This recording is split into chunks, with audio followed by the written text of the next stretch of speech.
श्रीराम विजय कथासार बालकांड अध्याय पहिला. वाल्याकोळी वाल्मिकी ऋषी झाला. श्री गणेशाय नमः. श्री सरस्वतीय नमः. श्री गुरुभ्यो नमः. श्री सीतारामाभ्याय नमः. श्री राम जय जय राम. श्रीराम विजय ग्रंथाला प्रारंभ करताना माझे गुरु श्री ब्रह्मानंद यांना मी वंदन करतो. ब्रह्मा विष्णू महेश यांना नमन करतो. उमा महेशांचा पुत्र सकल सिद्धांता श्री गणेश यांच्या चरणावर मस्तक ठेवून ग्रंथाला आरंभ करतो.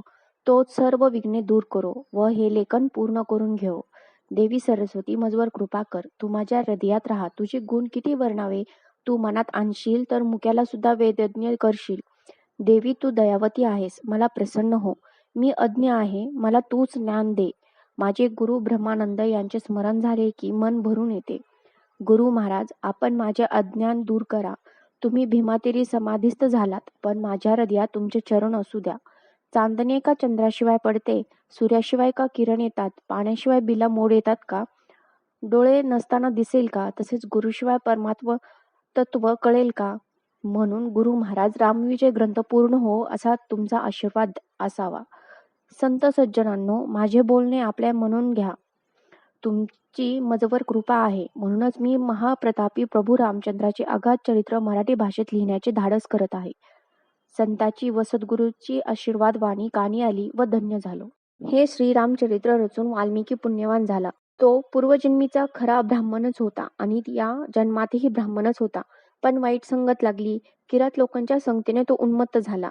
त्याने सदाचार सोडला. तो वाटमाऱ्या करू लागला. पर्वताच्या दरीत तो राही. बायको व मुले यांचा परिवार होता. 12 गावी आसपास त्याने टहाळणी ठेवली होती. कोणी वाटसरू रानात सापडेल की त्यांना तो ठार मारी. त्यांचे धन लुबाडून घेई. बायकोचे व मुलांचे पोट भरी. अशात त्याने खूप हत्या केल्या. ब्राह्मणांचाही वध केला. त्याचे पाप फारच वाढले. त्याला सर्वजण वाल्याकोळी म्हणत असत.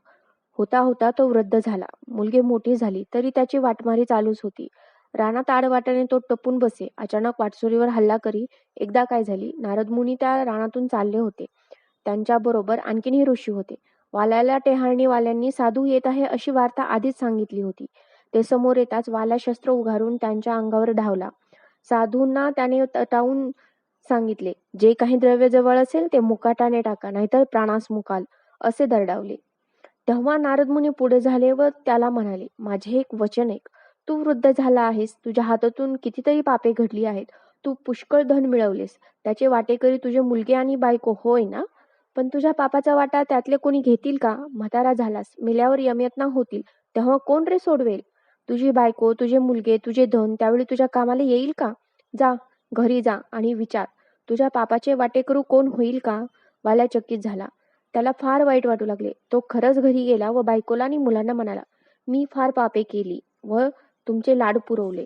त्या पापांचा वाटा कोणी घ्याल का. पत्नी व मुले लगेच म्हणाली, ते तुमचे तुम्ही पाहून घ्या. आमच्या पोटाला घाला म्हणजे झाले. कसे घालता ते आम्हाला काय करायचे आहे. पापाचा वाटा आम्हाला नको. ते ऐकून वाल्या दुःखी झाला. तो तत्काळ परत आला. नारद मुनींच्या पाया पडला. त्याला फार पश्चाताप वाटू लागला. रडत रडत तो त्यांना म्हणाला, स्वामी, मी तुम्हाला शरण आलोय. मला वाचवा. या पापातून माझा उद्धार करा. मला मार्ग दाखवा. नारद मुनींनी विचार केला. हा नामजप करायला सुद्धा अधिकारी नाही.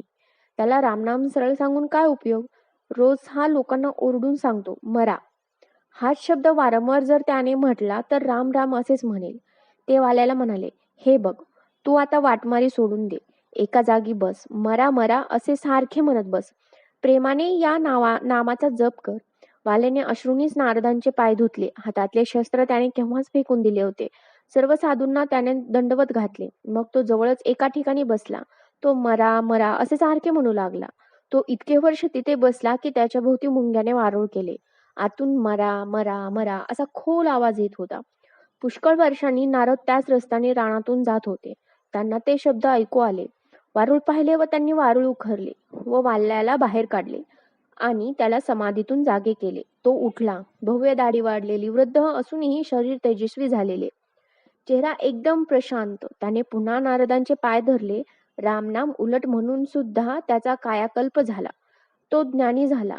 आता त्याला नारदांनी वाल्मिकी नाव दिले. नारदांना तो म्हणाला, गुरुनाथ, मला तुम्ही धन्य केलेत. तुमची कृपाच झाली. मी काय सेवा करू. तेव्हा नारदांनी आनंदाने व प्रेमाने त्याला उठवले व म्हटले, वाल्मिकी, पुढे 60,000 वर्षांनी दशरथाचा पुत्र म्हणून विष्णू एक जन्म घेणार आहे. तो रामचंद्र म्हणून अवतार घेणार आहे. त्याचे चरित्र तू वर्णन कर. त्याला असे सांगून नारद मुनी निघून गेले. मग वाल्मिकींनी शतकोटी श्लोक असलेले रामचंद्र प्रभूंचे दिव्य चरित्र वर्णन केले. ते इतके चांगले होते की स्वर्ग, भूलोक व पाताळ या तिन्ही लोकात हा ग्रंथ आम्हाला हवा म्हणून भांडण झाले.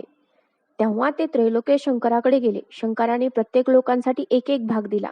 पण रामचरित्राचे सार म्हणजे राम हलाहल विष त्याने देवांसाठी स्वतः प्राशन केले होते.